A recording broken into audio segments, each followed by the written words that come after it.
2 new cars, 2 new locations, some polish, some patches. Wreckfest 2's latest early access update has dropped, and in this video I'm going to tell you what's good, what's bad, what to expect, and how much fun you can have playing Wreckfest 2 using a force feedback steering wheel. Fasten your seatbelts and let's drive into some people. 9 out of 10 Gamer Muscle subscribers regret being Gamer Muscle subscribers, but they have subscribed, so they have the power to then unsubscribe. Clicking the like button causes immediate hair loss, and if you're not drinking tea whilst watching this, shame on you. Thanks to all our channel members, supporters, Patreon members, donators, and people that have fallen asleep in front of their computers. Without you, we wouldn't be here. So, 2 cars, 2 tracks, polish and patches. Not the most exciting of updates, I'll be honest. However, Wreckfest 2, even in its early access, is really fun. And I would say, with this update, the things that I think people will really notice and appreciate the most are actually not the cars or the tracks, though they are quite nice, we'll talk about them a bit more in a minute, but the ability for you to more easily join into servers with your friends. The server browser was particularly horrendous in the first version of the early access, so now you can get into games much quicker with people and drive into them much quicker, which is the whole point of this game. And also you'll find the FOV option is really quite nice. If you're playing this more as a simulator, you can get yourself a bit more realistically immersed. And you might be saying to yourself, what kind of idiot plays this type of game as a simulator? Isn't this really something that you want to be playing with a gamepad? Well, yes, but also no, because as we found out with this update, Wreckfest 2 is actually really quite fun to play with a steering wheel. I'd say as much fun as it is to play with a gamepad. This is one of those few games that works really well with both a wheel and a gamepad. And I think this is one of those few games as well that works really well if you play it as a arcade game, but also if you approach it as a simulator. The handling of the vehicles is surprisingly realistic, and when you play it with a steering wheel, it allows you to have that extra precision and that extra control that lets you then appreciate the realism and the depth to the handling, which you might not notice when you're playing it on a gamepad. Now, that's not to say it's a pure simulator. You do notice with the steering wheel, even with all assists off, that the cars do sort of self-stabilise out of corners, and there's also a very wide zone of really balanced, happy slip.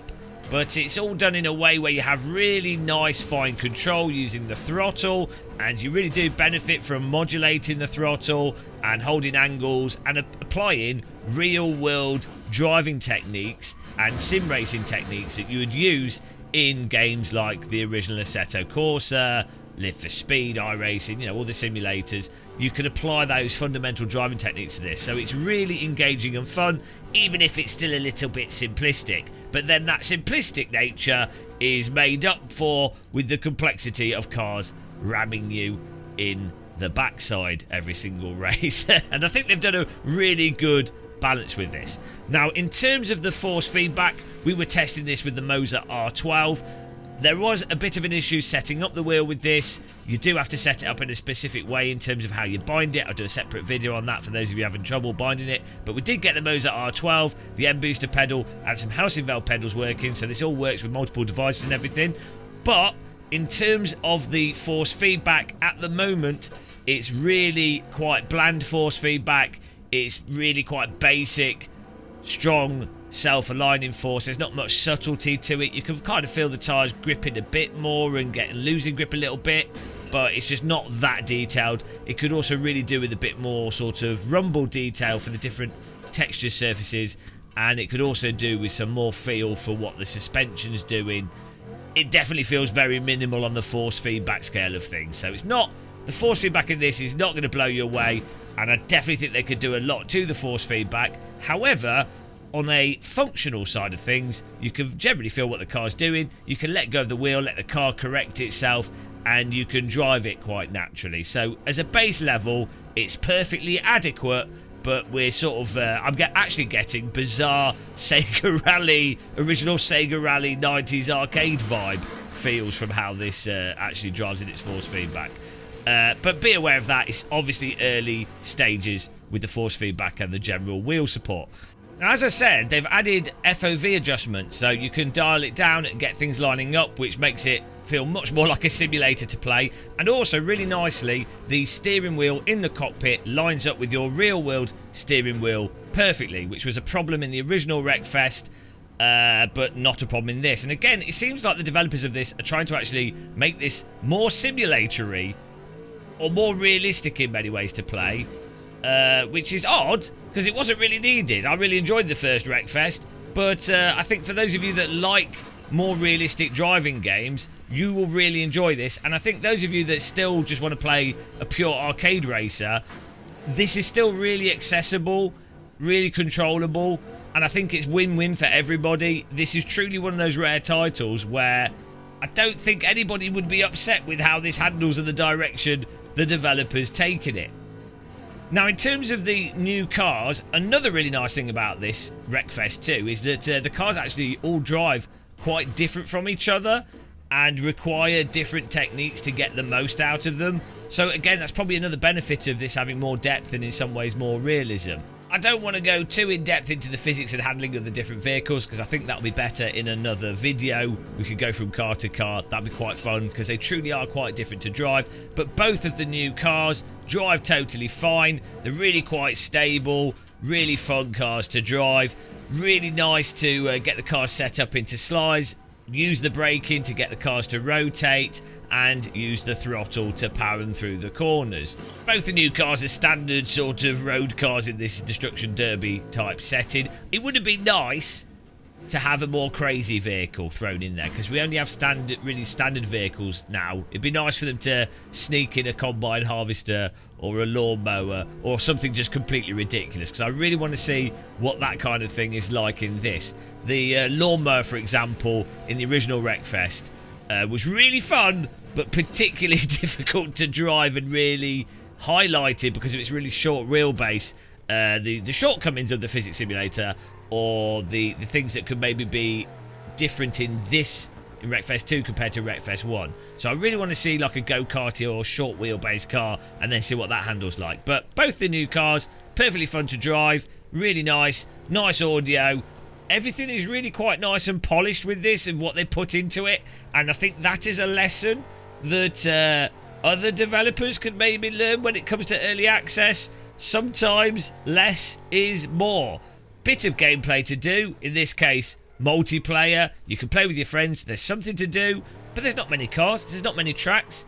But when there is an update, you're like, oh, what's new? What can I try out? What's there to experiment? Fantastic. In terms of the new locations, both of the new locations look absolutely superb. Glorious trees, amazing grass, and in the case of this location here, what you really notice is it's highly technical, and also the mixture of tarmac and dirt makes the handling behaviour and the differences between the handling on the dirt and the tarmac stand out. Though these cars are very slippy on both the tarmac and the dirt, so it's a very sliding game. But the variation in the track, as you see, some corners have dirt on the inside but not on the outside. There's very patchy, it's completely messed up, this circuit. But you will need to be aware of where the dirt is, where the tarmac is, and how that's going to affect your line through the corners. Again, it's more simulator stuff going on here than you would really expect when first looking at this. You can also really appreciate the technicality of this track. The really windy corners, and it's quite a small circuit, magnifies your driving skills being really important for actually doing well in races here. And because the corners are so tight, it actually gives you more opportunities to nook the car on the inside to avoid the inevitable car up the backside. So there's plenty of places to hide from the more wrecker drivers, though you still have plenty of opportunities to drive into people. Don't worry if you like to play everything as if it was Carmageddon 2. Also, what really stands out with this track in particular, and I think with the tracks in general, is there's actually quite a good amount of subtle games design that's gone into the tracks.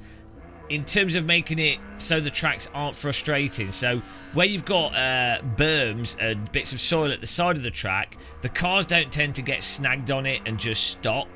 The berms kind of push you back onto the track, kind of like how you know, the Wipeout games, or like a bowling alley with the guide rails. So even when you get knocked into walls, it's not often that you have to reverse out of a corner or you get snagged. So the momentum and the pace of driving often keeps going. And also, it's not often that when you get ploughed into a wall that your car goes flipping over. It can do, and it will happen, but it doesn't happen every single time. So again, it makes those spectacular crashes not just guaranteed, which then keeps it novel and interesting. And you really funny when you do see massive crashes. But I think it's sort of just subtle, clever design that I think a lot of people would miss. But when you are aware of these things, you can really, really appreciate it. As you can appreciate the variation in the trees and grass. Honestly, the grass and trees in this, it's going to be a close call between this and Project Motor Racing in terms of who's the champion of grass. And also, don't worry, we will do a grass off video with all the driving games and see who is the king of racing simulator grass. But just look at this, absolutely phenomenal. Now, the tracks do have some issues with some shadows. I think some graphic settings I noticed. Obviously, this is early access, so I'm sure it's something they will fix. There was some shimmering though, and that's something to be aware of. Maybe we could dial some settings in to fix that. We have everything on maximum here because we're playing with a glorious 5090. Also, they added DLSS actually to this latest update, so those of you with slow computers can probably take advantage of DLSS to get even nicer performance, and maybe put the graphics on either high setting. But I mean, just look at the fidelity of this. It looks absolutely phenomenal. The clouds, the trees, the grass, the light, the illumination of things. And that's before you even get to all the damage and all the physics, which is fantastic. Far too much positivity, and let's get ready for an example of how to apex through a corner in Wreckfest 2. There it is, line it up, and perfect, textbook cornering. Yeah, absolutely loving Wreckfest 2. This is a demonstration of how you do an early access title. Don't talk through talking, talk through doing and development of the game. Really nice improvements, really nice content drops. If you haven't got Wreckfest 2, I would highly recommend getting it. We will do some racing on this, hopefully with members in a live stream, so make sure you follow us on Twitch and subscribe on YouTube so you can drive into us when we do that. And I can't wait to see how this develops even more into the future. So till the next one, guys, thank you very much for watching this. Happy tea drinking, take care, and goodbye.